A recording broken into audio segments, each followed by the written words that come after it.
자, 이런 부분들이 일어난다라고 보시면 됩니다. 이제 경제적인 측면을 좀 얘기해 보겠습니다. 자, 경제적으로는 뭐 사실 이제 미국 같은 경우 코로나19가 끝나서 지금 이제 여름 이후로는 경제가 빨리 회복이 될 거예요. 그걸 제가 이제 대충격으로 리바운드 법칙이라고 하는데 뭐 이건 오늘 제가 넘어가고요. 그렇지만 경제적으로는 나타나는 게 뭐냐면 미국 경제가 빨리 회복은 되지만 올해 그리고 내년까지는 이게 이제 separate 제가 인플레이션이라고 그러는데 혹은 K자 경제 회복이라고 제가 얘기하는데요. 한마디로 얘기하면 서민 경제는 악화됩니다. 빠르게 회복되지 않습니다. 예를 들면 잘 사는 사람, 중산층의 상은 빨리빨리 회복이 되는데 중산층 중에서도 중하층에 있는 그리고 서민들은 굉장히 늦어요. 예를 들면 미국 경제는 제가 아까 말씀드렸죠. 좀 더 빨리 5월, 6월이면 회복이 굉장히 빠르게 되겠지만 백신이 늦은 나라, 한국, 일본 혹은 아프리카 혹은 뭐 인도 이런 나라들은 훨씬 더 늦는다고 그랬죠. 그래서 이게 서로 분리가 되죠. 비동기화가. 그런 거와 마찬가지로 미국 내에서도 미국의 교회 내에서도 중산층에서도 중상 이상 이 부분들은 빨리 회복이 되는데 요 밑에 교회가 이제 이런 대상들이 많죠. 이런 대상들은 미국 경제는 굉장히 빠르게 회복되는데 이들의 체감 경기 회복은 늦는다는 거죠. 요 분리 현상, 비동기화 현상이 일어난다. 이게 이제 국가 간에도 일어나요. 국가 간에. 네.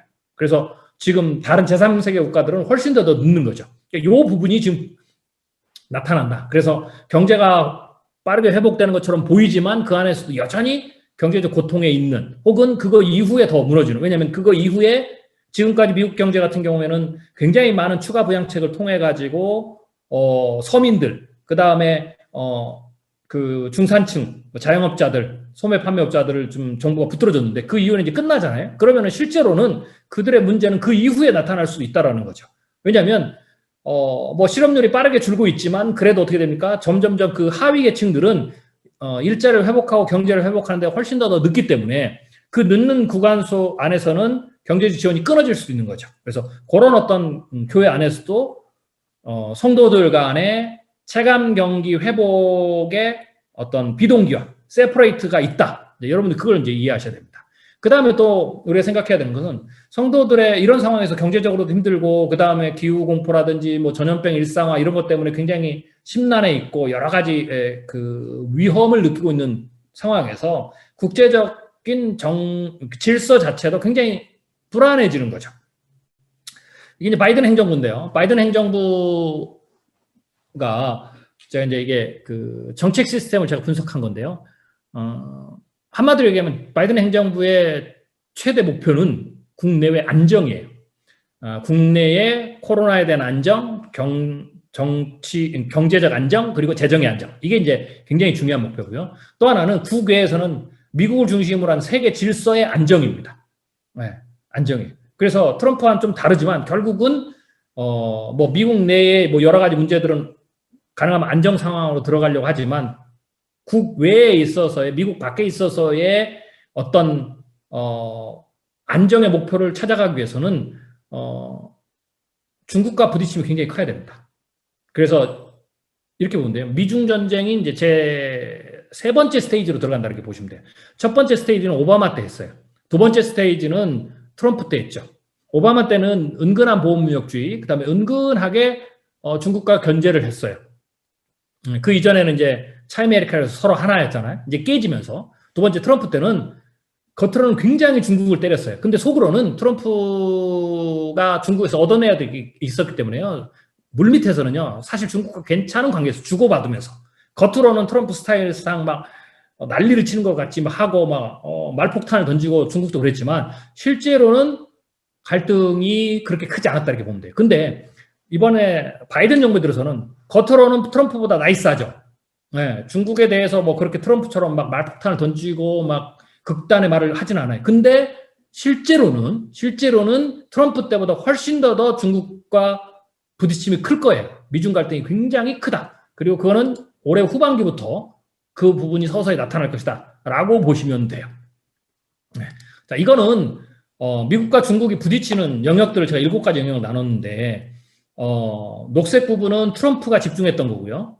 그 다음에 파란색 부분은 바이든 행정부가 집중할 겁니다. 네. 이제 참고로 보시면 되고요. 여기에 따라서 중국이 어떻게 미국과 부딪힐 것이냐, 뭐 이런 부분들을 이제 제가 이제 맵으로 이렇게 그려놓고 기업들한테는 이제 어떻게 대비해야 되는지 제가 이제 강의를 하고 또 기업의 CEO들을 제가 자문하는 때 이제 제가 보여줬던 그림인데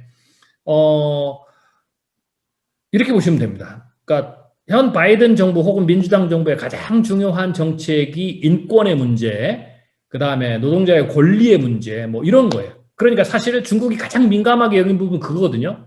네. 그래서 위구르라든지, 그 다음에 홍콩 문제라든지, 뭐 이런 부분들. 여기에서 이제 인권의 문제, 뭐, 그 다음에 중국 내 노동자들의 문제, 뭐, 그 다음에 또 하나 개인 프라이버시의 문제, 뭐 이런 거거든요.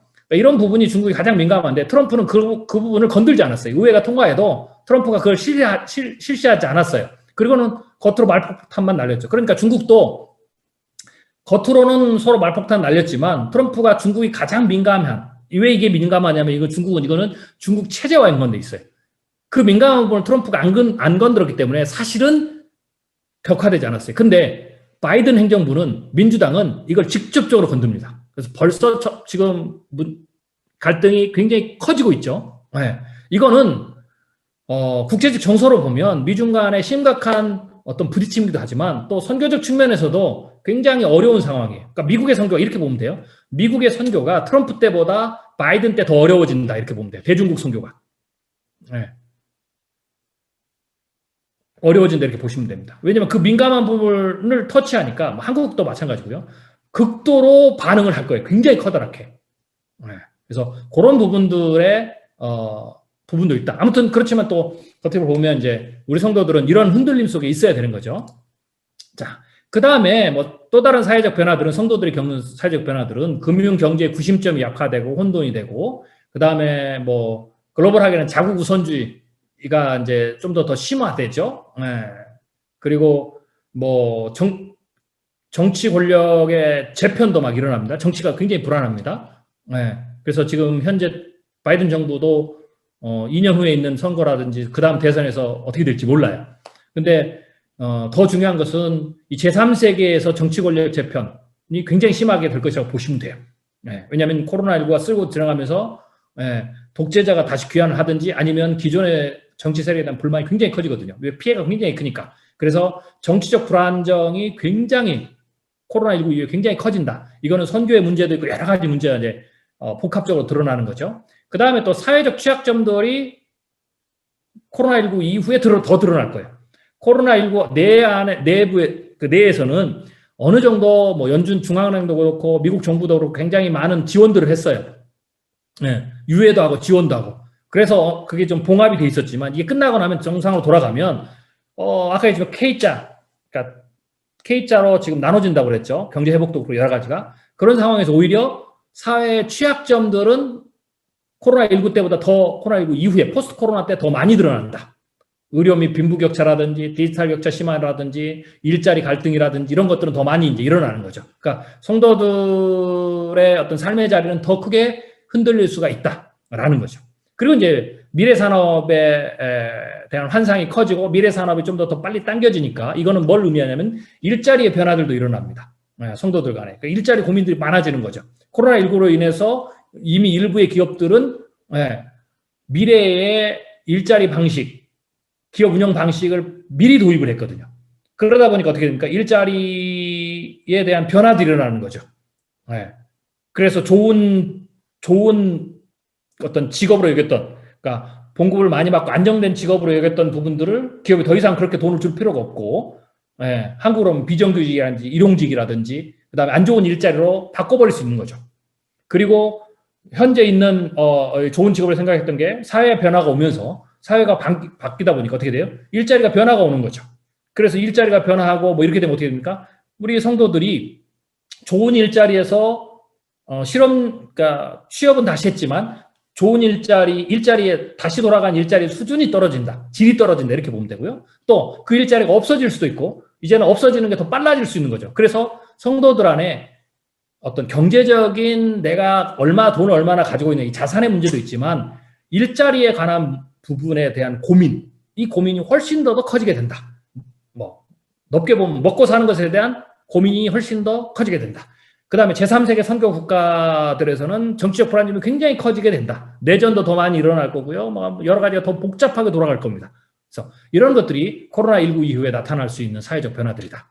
중요한 것은 이런 사회적 변화들 안에 성도들이 있다는 거죠. 이런 사회적 변화들 안에 선교주가 있는 거고, 이런 사회적 변화들 안에 전도 대상자들이 있다. 이렇게 생각하셔야 됩니다.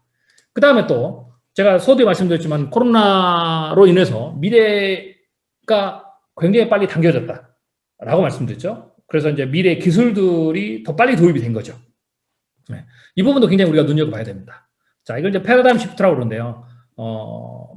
우리가 이제 패러다임 시프트 하면 농경 시대가 있었고요. 산업 시대가 있었고, 그리고 정보화 시대가 있었습니다. 그리고 21세기 초에 코로나19 이전에 지능 시대가 도래했는데, 이 지능 시대가 앞으로 100년을 이끌어갈 시대인데, 코로나19로 인해서 이 지능 시대가 훨씬 더 당겨졌다라고 보시면 됩니다. 네.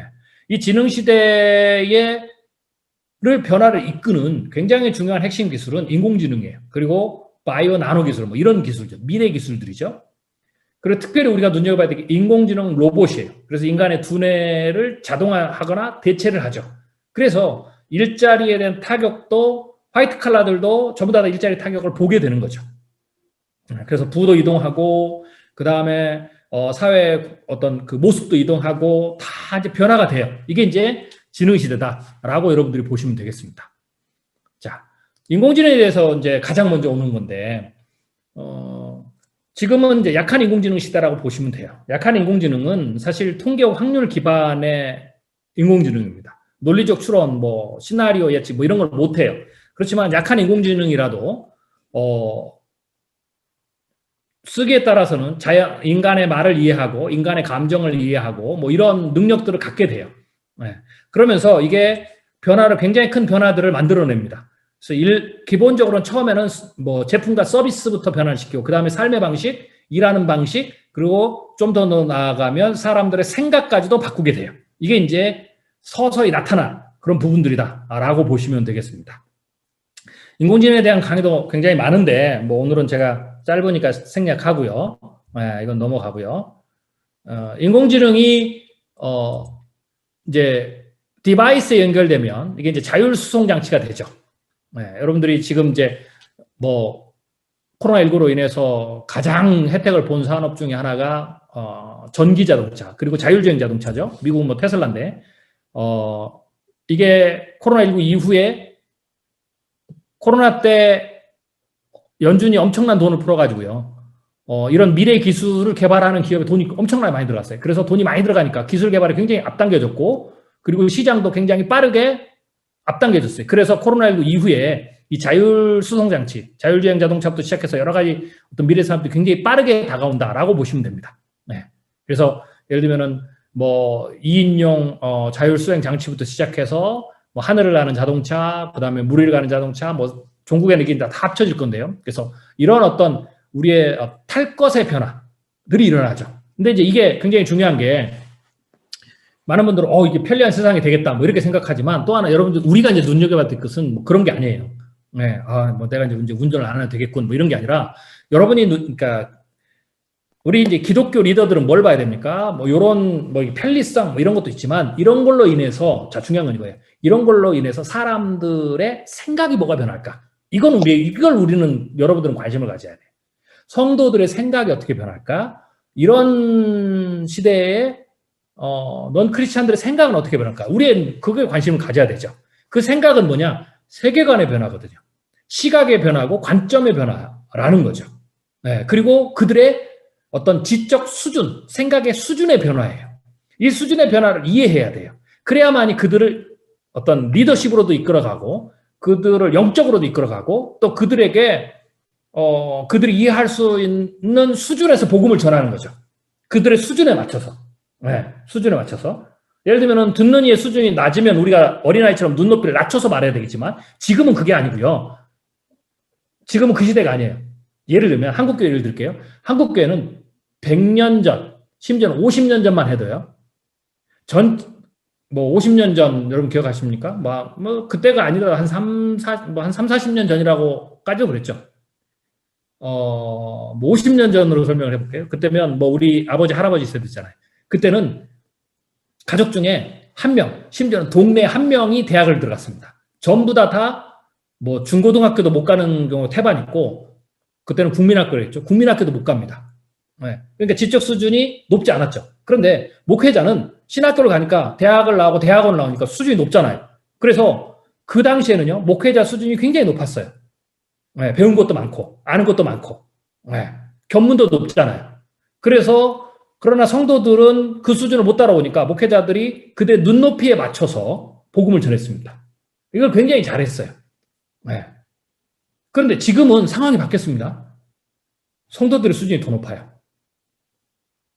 그들이 경제를 이해하거나, 뭐 자연을 이해하거나, 세계를 이해하거나, 뭐 변화를 이해하는 게 훨씬 높아요. 정치적으로. 근데 목회자 수준은 그대로 정체돼 있어요. 그러니까 이거 점점 높아지는 거 어떻게 됩니까? 오히려 그들의 수준이 높아지죠. 그러면 우리가 복음을 더 낮은 수준에서 전하면 네, 어떻게 됩니까? 이 브릿지가 안 맞는 거예요. 브릿지가. 목사님 세상을 너무 몰라. 목사님. 교회에서는 딴 얘기 말고 그냥 성경 해석이나 잘 들으면 돼. 그 다음은 내가 기대도 말아야지. 네. 뭐 이런 전제를 깔고 오는 겁니다. 말은 안 하지만.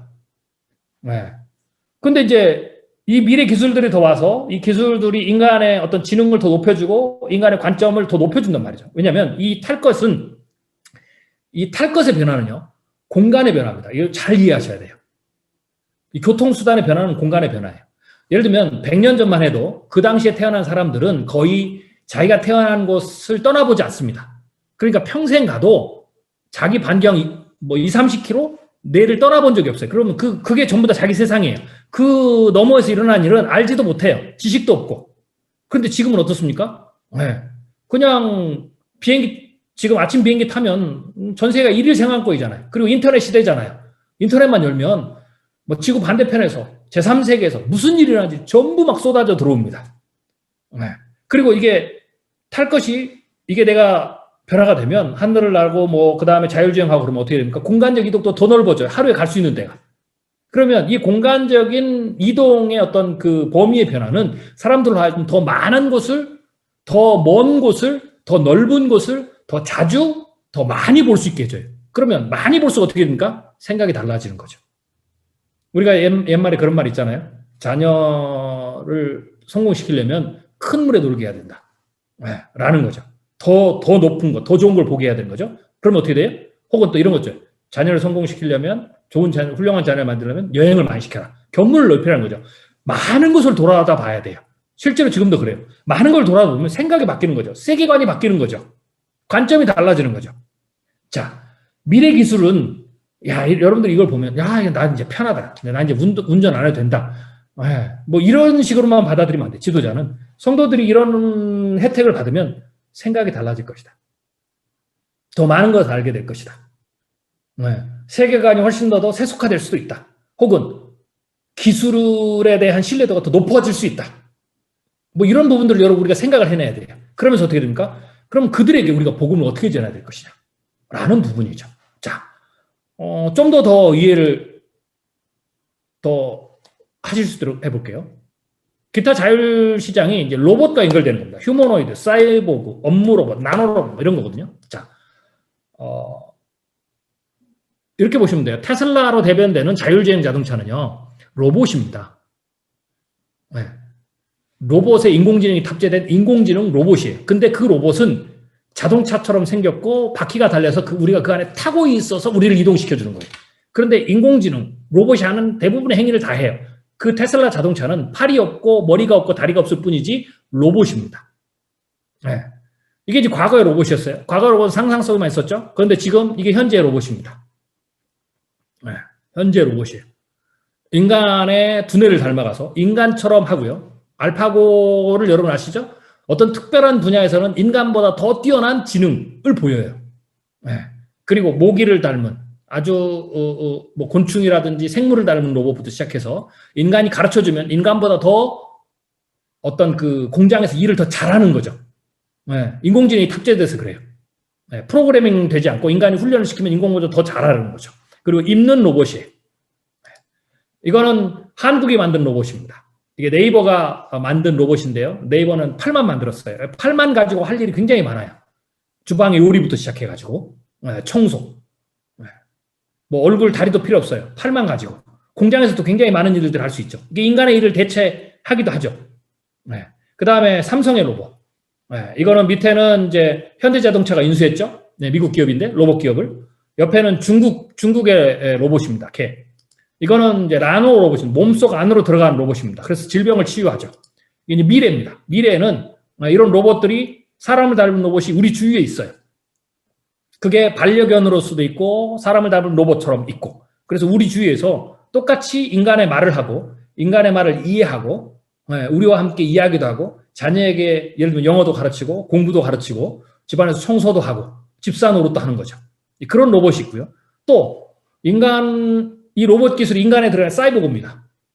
그래서 인간과 로봇이 같이 결합되는 그런 시대가 되죠. 눈을 교체할 수도 있고요. 그 다음에 입는 로봇을 입고 다닐 수도 있어요. 그러니까 이런 변화들이 서서히 진행되고 이게 지금 빨라지고 있다. 자, 그러면 중요한 건 이런 경우에 성도들의 생각은 어떻게 변할까요? 그들이 인간을 보는 관점, 그들이 기술이 이렇게 만능이 되는데 보통 이제 인간의 능력이 혁신적으로 증가하거든요.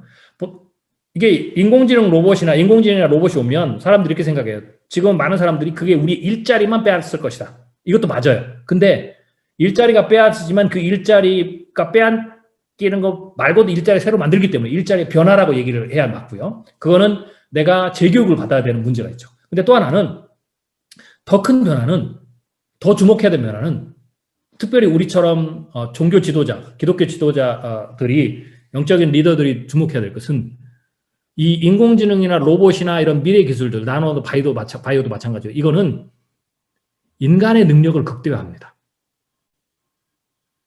이게 굉장히 중요해요. 성도들의 생물학적 능력이 극대화돼요. 지적 능력도 극대화되고요. 엄청 똑똑해집니다. 자, 이렇게 보시면 돼요. 과거에 100년, 200년 전에 살았던 사람들이 평생 얻을 수 있는 정보와 지식을 지금의 시대, 현 시대에 있는 사람들은요, 짧으면 일주일, 길어도 한 달 안에 다 배웁니다.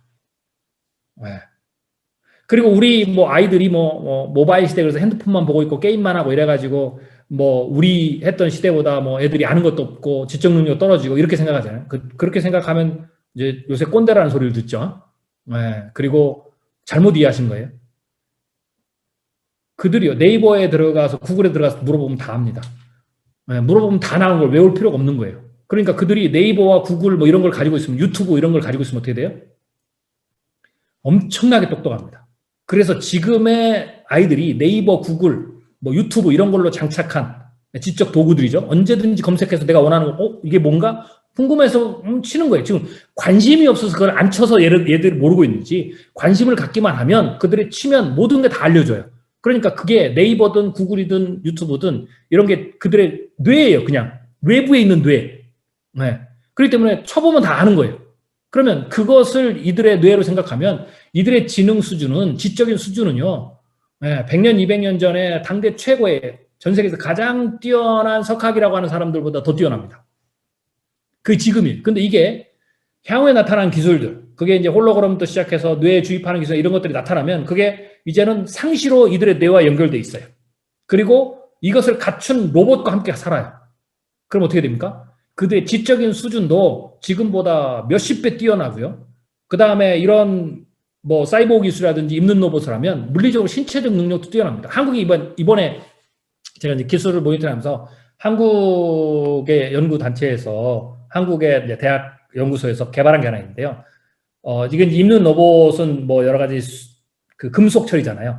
입는 로봇을 섬유로 대체를 해요. 그래서 그 섬유가 이런 로봇 기능하는 섬유인데요. 이 섬유로 만든 옷을 입으면 훨씬 더 가볍겠죠? 그걸 입으면 입는 순간 10배의 자기의 힘보다 10배 힘을 낼 수 있어요. 근데 앞으로 이게 발달하면 어떻게 돼요? 10배, 100배 힘을 내겠죠. 그러니까 지적 능력도 몇십 배 뛰어나지고요. 물리적 능력도 몇십 배 뛰어나요. 그럼 어떻게 돼요? 인간의 능력이 극대화되는 거예요. 그래서 앞으로 10년, 20년, 30년, 그게 인공지능이든 로봇이든 이런 기술이 오면, 나노든 바이오든 오면 인간의 능력이 극대화되는 거예요. 그러면 사람들이 자기의 신체 능력, 지적 능력이 막 폭발적으로 늘어나요. 폭발적으로 똑똑해지죠. 폭발적으로 뛰어나요. 힘이 세져요. 그럼 어떻게 되겠어요? 그만큼 하나님이 필요 없어요. 네. 그만큼 하나님이 필요 없어요. 돈 많은 사람들 여러분 그러잖아요. 예수님도 그러시잖아요. 부자가 천국에 들어가는 것이 낙타가 바늘귀로 들어가는 것보다 어렵다고 그러잖아요. 그럼 이유는 왜 그럴까요? 부자가 모두 다 난폭해서요? 아니잖아요. 부자는 돈이 많으면 하나님이 필요 없어요. 그만큼 하나님이 필요 없어요. 그만큼 천국이 필요 없죠. 그게 상대적으로 그렇게 되는 거예요. 우리가 영적으로 그들을 케어하고 가르쳐주고 변화시키지 않으면 그냥 있는 내추럴한 그 상태에서는 돈이 많으면 많을수록, 많이 배우면 배울수록, 많은 힘을 가지면 가질수록 그만큼 동시에 필요 없는 거예요. 왜? 내가 다 할 수 있으니까. 그만큼 하나님 필요 없는 세상이 되는 거죠. 왜? 영적으로 성령의 역사하지 않으면, 진짜 중요한 걸 깨닫지 못하면 그렇게 되는 거예요. 그러면 이 말은 앞으로 이 기술사회는, 이런 기술사회가 지금 코로나19로 더 제가 당겨졌다고 그랬죠? 그러면 어떻게 되겠어요? 성도들이 점점점 필요 없는 거죠. 자, 이걸 하나의 이렇게 될 수밖에 없다는 하나의 중요한 샘플을 여러분 경험하셨어요. 그게 뭐예요? 지난 1년 동안 코로나로 인해서 온라인 예배 드렸잖아요. 처음에는요, 대부분의 성도들이 갈등했을 거예요. 야, 이게 예배냐? 목회자들도 갈등했을 거예요. 근데 시간이 지나서요. 어쩔 수 없어요. 이게 1개월이 지나고, 3개월이 지나고, 6개월이 지나고, 1년이 됐어요. 자, 지금은 어떨까요?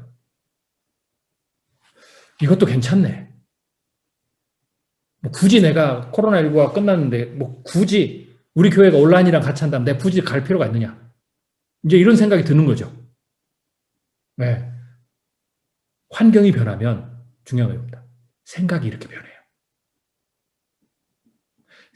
환경이 이렇게 변하면 그 환경이 자기에게 굉장히 편리하고 자기의 능력을 업그레이드하고 자기가 더 그 안에서 힘을 더 발휘할 수 있는 뭔가가 되면, 쉽게 해서 갑의 위치에 들어가면 그것을 놓치기 싫어서 어떻게 됩니까? 그거를 정당화하는 쪽으로 사람들이 흘러가게 돼요. 세계관이 변하는 거예요. 그 해석을 자기에 맞게 해석하는 거죠. 교회 성도들도 그래요. 그게 뭐예요? 사사기 때 그러잖아요. 사사기 때 환경이 더 풍요로워지니까 사람들이 어떻게 됐습니까? 자기 소견에 오른 대로 믿기 시작하죠. 교회가 이런 기술 문명에 대해서 고민을 안 하면, 성도들이 이 환경에 계속 접하게 되면, 코로나19 때 처음에는 이것 저항을 했다가 불편함을 느꼈다가 점점 갈수록 그 기술이 익숙해지고 그 환경이 너무 익숙해지고 모든 사람이 그렇게 되고, 그렇게 되면 이것도 괜찮아, 이것도 맞을 거야, 뭐 이래도 되지 앞으로, 이렇게 하면서 점점점 자기 소견에 오른 대로 그걸 해석하고 코로나19 이후에도 그렇게 가는 것처럼, 이게 인간의 본성이라는 거죠. 이거 성도들도 다르지 않아요. 점점점 그렇게 갈 수 있다. 라는 거죠. 그래서 그런 부분들이 여러분들이 기술사회에서 생각해야 되는 거고, 코로나19는 그런 부분들을 앞당겨줬다. 자, 그 다음에 이 가상공간의 변화. 또 이게 굉장히 중요해요. 요새 여러분들 한국도 그렇고 미국도 그렇고 여러분 어떤지 모르겠지만, 메타버스라는 말이 유행이죠. 여러분 메타버스라는 말을 아시나요? 이제 모르시면 안 되는데, 이 메타버스가 지금 최고의 화두입니다. 이게 메타 경제, 디지털 경제, 뭐 경제 패러다임도 좀 바꾸고요, 삶의 방식도 바꾸고요. 이게 굉장히 지금 센세이션입니다. 이게 메타버스 쪽의 주식도 지금 폭발적으로, 그 회사를 하는 주식의 가치도 지금 폭발적으로 지금 오르고 있는 뭐 그런 지금 상황입니다. 그래서 메타버스가 뭐냐면, 메타라는 말이 뭘 넘어서잖아요. 한 차원 넘어서 뭐 이면 뭐 이런 거고요. 거기에 버스라는 말은 우리가 타고 다니는 버스 이게 아니고 유니버스입니다. 그러니까 초월적인 우주, 초월적인 세상, 이게 이제 메타버스예요. 지금 사회는 이 초월적 세상에 대한 걸로 지금 트렌드가 지금 막 그쪽으로 막 가고 있어요. 기업도 메타버스를 해야 돈을 번다, 지금 이렇게 돼 있어요. 주식도 메타버스를 해야 주식이 올라요, 회사가. 이게 메타버스예요. 근데 이게 뭐냐? 가상공간이에요. 이 부분은 제가 예전에 제 시나리오 들었던 날인데, 제가 가상공간의 변화를 1차, 2차, 3차를 제가 얘기했어요. 그게 지금 메타버스가 제가 발표했던 시나리오의 두 번째, 제 2차 가상혁명이라고 하는 그 부분이 지금 메타버스예요. 그 다음 메타버스 다음이 이제 매트릭스라는 사회입니다. 이게 뭐냐? 가상과 현실 경계가 파괴되는 거죠. 자, 여기 보시면, 저는 이걸 인텔리전스 3D 가상 공간이라고 얘기하는데요. 처음에 가상 공간은 텍스트였어요. 그러다가 2D, 텍스트와 이미지, 그리고 3D 공간이 됐어요. 움직이는 공간, 감정이입 공간. 이게 3D 가상 공간에 미국에서 처음 충격을 줬던 세컨드 라이프인데, 지금 메타버스는 다 이걸 차용해서 전부 다 이렇게 합니다. 그 다음에 여기 홀로그램들이 나오죠. 그 다음에 여기에 VR 기법, 그 다음에 AR 기법, 이런 가상현실 기술이 들어가고, 그 다음에 전 세계 모든 사물이 다 연결되는 유비쿼터스가 완성되는, 그리고 여기에 인공지능이 들어가요. 그럼 어떻게 되냐면 이 가상 공간이 말 그대로 새로운 어떤 공간이 만들어지는 거예요. 또 다른 지구가 만들어지는 거예요. 네, 가상에. 그래서 현실과 가상의 경계가 깨져. 이게 이제 메타버스입니다. 네, 이것도 역시 어떻게 되겠습니까? 사람들의 삶의 생각에 변화를 줘요. 이게 이제 굉장히 중요하죠. 네. 향후에는 발전은 어떻게 되냐면 현실 세계는 일 안 하고 현실 세계는 잠만 자고 메타버스 이 세상에 들어가서 돈을 벌고 관계를 맺고 일을 하고 대인 관계를 갖고 이런 게 다 돼요. 네. 그걸 반반 쓰는 사람이 있고 이런 거죠. 네. 그러니까 그런 어떤 새로운 세상이 만들어져요. 이제 메타버스라는 말은 그것에 대한 말이에요. 네. 그래서 이렇게 되면 이것도 역시 어떻게 돼요? 사람들의 세계관을 바꿔놓는 거죠. 우리가 지금 줌을 통해서 하는 것도 일종의 그런 거예요. 네. 현실 공간이 아니라 가상 공간을 통해서도 우리가 얼마든지 뭔가를 할 수 있다. 네. 뭔가를 할 수 있다. 온라인 예배도 그런 것에 아주 미미한 부분 중에 하나죠. 이게 이제 확대가 되는 거예요. 거기에 인공지능이 들어가고 기술들이 혼합되면서. 그러면서 이제 이런 것들이 이제 뭐라고 그러냐면 가상세계가 현실로 탈출하고 현실세계가 가상으로 흡수돼서 둘 간의 경계가 깨져서 굉장히 모호한 상태 혹은 두 개가 동시에 존재하는 사회라는 거죠. 근데 현실은 물리적 제약이 있어요. 그렇지만 제가 아까 그 물리적 제약도 로봇 기술이나 인공지능 기술이나 바이오나 나노 기술을 통해서 물리적 제약도 상당히 지금 극복한다고 그랬죠. 근데 가상의 이 세계는 메타버스 세계는 그냥 열리는 순간 현실 세계에서 할 수 없는 모든 것을 상상을 다 할 수 있어요. 날아다닐 수도 있고 내가 원하는 할 수 있고 내가 원하는 모습으로 다 만들 수 있어요. 쉽게 해서 이렇게 보면 돼요. 내 안에 존재한 모든 인격성을 다 드러낼 수 있어요. 그리고 그것을 다 살아볼 수 있어요. 네. 악마의 삶도 살 수 있고 천사의 삶도 살 수 있고 양쪽의 스펙트럼 모든 걸 다 살 수 있어요. 네. 이 말은 뭐냐? 이게 없었던 시절에는 우리는 어떻게 됩니까? 물리적 공간에서 내 신체적 한계도 있고 경제적 한계도 있고 다 한계가 제약이 됐죠. 그래서 내가 하고 싶은 거, 죄의 욕망, 네. 그 다음에 나를 드러내고자 하는 이 에고이즘의 욕망, 네. 하나님 없이도 살 수 있다라는 그런 욕망들, 이런 것들이 표출을 못 시켰어요. 그러니까 표출이 안 되니까 어떻게 돼요? 그거는 없는 거나 마찬가지죠. 네. 제약이 굉장히 많았어요. 그런데 이 현실 세계에서 그런 부분이 확장되는 것도 물론이지만 가상세계에서 그게 열리면서 이제는 어떻게 돼요? 다 해볼 수 있는 거죠. 좀 더 제가 구체적으로 좀 더 리얼하게 말씀드리면 현실 세계에서는 내가 사람을 죽일 수 없어요. 내가 마음에 안 드는 사람을 내 원수를 쥐어 팰 수가 없죠. 가상세계에서는 할 수 있어요. 아니 가상세계에서는 할 거예요. 그럼 어떻게 돼요? 내 안에 있는 걸 그걸 어떻게 다스리고 용서하고 이럴 필요가 없어요. 그냥 가상세계에서 다 분출하면 돼요.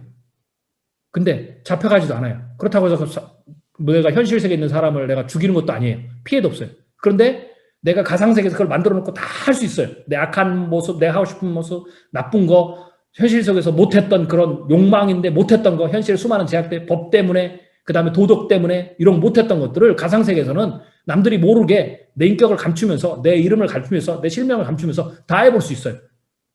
다 열려 있어요. 네. 이 환경을 여러분들 이해하십니까? 이 차이를? 네. 이 차이를 이렇게 표현하면 돼요. 한국에는요, 대마초를 피면 불법이에요. 미국은 굉장히 빠른 속도로 지금 대마초가 합법화되고 있어요. 캘리포니아는 사탕 이렇게 해서 만들어 팔잖아요. 그러면 크리스찬들은 물론 그게 대마초고 안 좋은 거니까 안 하겠죠. 근데 그거를 원천적으로 봉쇄하는 지역에 사는 크리스찬과 그게 늘 삶의 옆에 있는 크리스찬. 동성애부터 시작해서 이런 물결들이 다 있는 그걸 권장하고 그것을 막 정당화하고 그렇게 사는 게 맞다라고 얘기하고 거기서 막 유혹하고 설득하고 하는 그 공간 안에 있는 사람들과 그 성도들과 그게 원천 봉쇄된 곳에 있는 사람들과의 차이 이해하시죠? 이겁니다. 이 말은 성도들이 훨씬 더 쉽게 세속적 유혹에, 죄악의 유혹에 빠질 수 있다는 거죠. 굉장히 영적으로 위험한 상황에 간다는 거예요. 성도들이. 물가에 내놓은 아이들처럼. 목회자가 이런 데 관심이 하나도 없으면 될까요? 그냥 그들은 방치되어 있는 거예요. 네. 내가 자녀를 낳았는데 자녀의 환경이, 집에 있는 환경이 내가 그냥 뭐 청소도 안 하고 막 그런 쓰레기에서 더미가 있고 위험한 게 있고 막 부모가 이렇게 보호도 안 하고 뭐 교육도 안 시켜줘가지고 애들이 막 여기저기 위험물이 다 널려져 있는 곳에 그냥 방치되어 있다. 라고 보시면 돼요. 이런 상황인 거예요. 내가 안 가면. 내가 그걸 청소를 하고 그들에게 그것을 어떻게 사용해야 되는지, 어떻게 대응해야 되는지 이런 것들을 가르쳐 주지 않으면 그냥 그들은 그 안에서 있는 거예요. 그러다가 스스로 깨닫든지 아니면 스스로 배우든지 그렇지 않으면 거기에 그냥 쉽게 물들어가는 거죠. 굉장히 영적으로 위험한 환경에 들어가게 된다. 이게 코로나19 이후에 기술사회가 만들어주는 굉장히 위험한 부분이에요. 영적인 지도자들은 그걸 볼 수 있어야 돼요. 여러분들은. 네. 제가 코로나19가 이런 미래가 분명히 우리가 오는데 이거를 짧게는 3, 4년, 길게는 10년 이상 앞당겼다고 그랬잖아요. 그러니까 여러분의 목회 현장에서 점점점 이런 것들이 이제 시간이 갈수록 계속 드러나게 될 거예요. 계속. 이미 메타버스라는 세상은 왔고, 이미 비대면 세상은 왔고, 이미 온라인 예배라는 세상은 왔고, 이미 인공지능이 인간보다 더 뛰어난 능력이 왔고, 그러므로 인해서 성도들이 코로나19에 돌아갔더니, 코로나19 때문에는 셧다운돼서 내가 일자리 이런 데 가보니까 내 일자리가 월급이 깎인다는 거죠. 내 일자리가 인공지능에 대체되고 있다는 거죠. 네, 로봇에 대체되고 있다는 거죠. 그러면서 점점 사회는 뭐 자율주행 자동차가 나오고 인공지능이 나오면서 내가 할 수 있는 일이 더 많은 걸 알게 되고요. 예, 더 할 수 있는 일이 많아지고요. 뭐 이런 것들이 메타버스에 갔더니 이건 막 환상의 세계인 거예요. 내가 못 해봤는데 여기서는 다 할 수 있어요. 내가 뭐 나쁜 사람도 될 수 있고 좋은 천사도 될 수 있고 막 이거 내가 원하는 걸 다 할 수 있다라는 거죠. 그러면서 어떻게 돼요? 그런 게 막 몰입해서 오는 거죠. 사람을 만나는 것보다 재밌어요. 네. 거기가 훨씬 더 재밌는 거죠. 달콤한 게 많다라는 거죠. 그렇게 일주일을 살다가 교회 옵니다. 그리고 나서 다시 세상으로 일주일 살다가 오는 겁니다. 이게 코로나19 이후에 성도들이 살게 될 세상입니다. 자, 이런 시대 교회는 어떻게 해야 되느냐? 이게 제가 여러분들에게 마지막으로 던지고 싶은 질문입니다. 뭐 이건 한국교회인데요. 한국교회는 이미 양적인 미래에서 지금 어떻게 됩니까? 교회 자체가 굉장히 빠르게 고령화되고 있어요. 이게 한국교회의 구성의 모습입니다.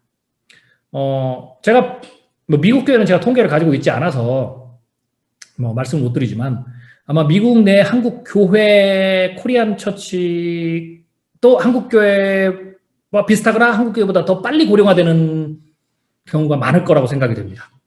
네, 그래서 양적으로는 굉장히 심각한 위기에 이미 봉착했다. 그런데 우리의 코로나19 이후에 나타난 문제는 질적인 미래에서도 굉장히 심각한 도전이 온다는 거죠. 네, 새로운 도덕적 기대, 그 다음에 내세와 현세, 하나님, 세상, 인간에 대한 새로운 질문들이 막 쏟아져 나온다는 거죠. 교회가 이런 새로운 질문들에 어떻게 대응하느냐, 이 부분이 이제 코로나19 이후에 더 수면으로 부각될 것이다 라고 보시면 됩니다. 빠르고 제가 거대한 변화들을 말씀을 드렸어요. 이 빠르고 거대한 변화들은 이전 규범과 질서와는 전혀 다른 사회 변화를 만들어요. 전혀 다른 세계관을 만들고요. 네.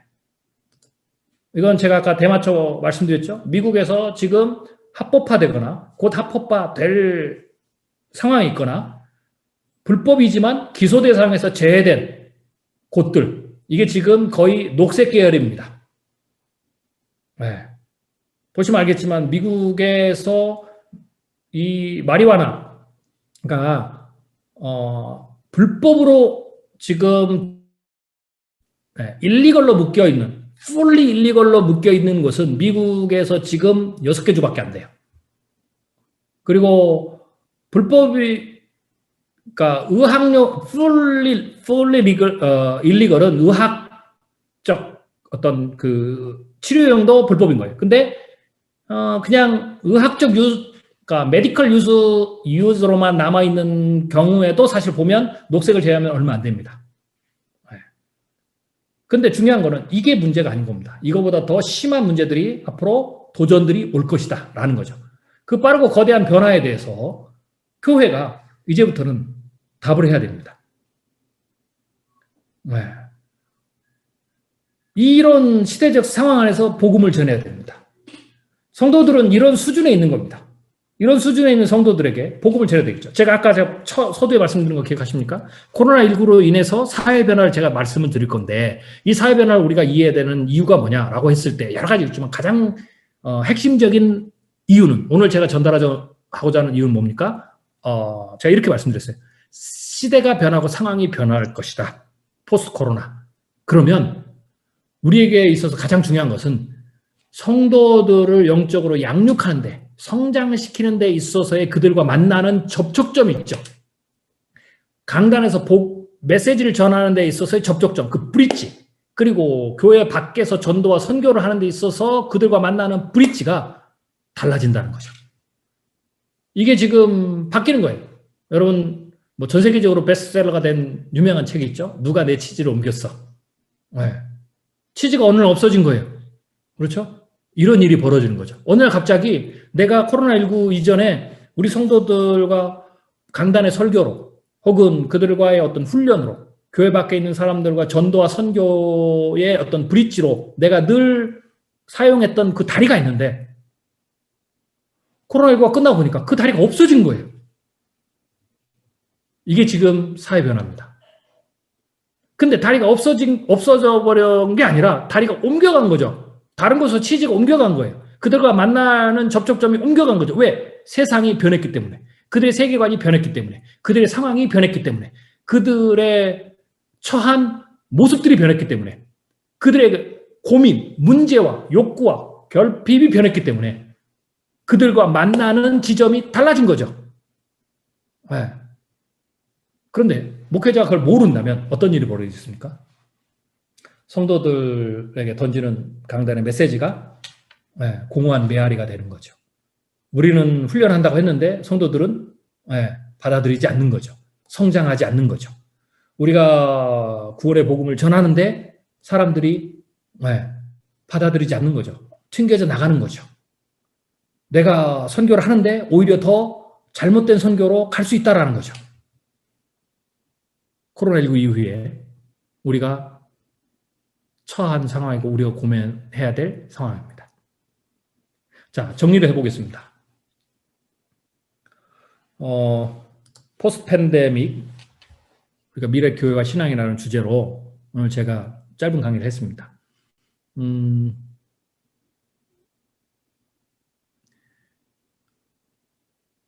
어쩌면 진짜 위기는 포스트 코로나 국면이 아닐지 모릅니다. 진짜 위기는 코로나가 끝난 이후에 한국교회가 진짜 위기에 처할 수 있을지도 모릅니다. 가장 먼저 해야 되는 것은 코로나19로 인해서 우리가 잘 못했던 것, 혹은 우리가 잘못 지도하고 양육했던 것, 리더로서 올바른 역할을 못했던 것에 대해서 성도들이 우리가 무슨 말을 할지를 기다리고 있을 겁니다. 교회 밖의 사람들이 교회가 무슨 말을 할지를 기다리고 있을 겁니다. 거기에 대해서 그냥 구렁이 담 넘어가면 심각한 코로나 때보다 더 심각한 권위의 실추, 신뢰도의 실추가 올지 모릅니다. 코로나 때는 우리가 세상이 멈췄기 때문에 오프라인으로 만나지 못하는 장벽이 있었습니다.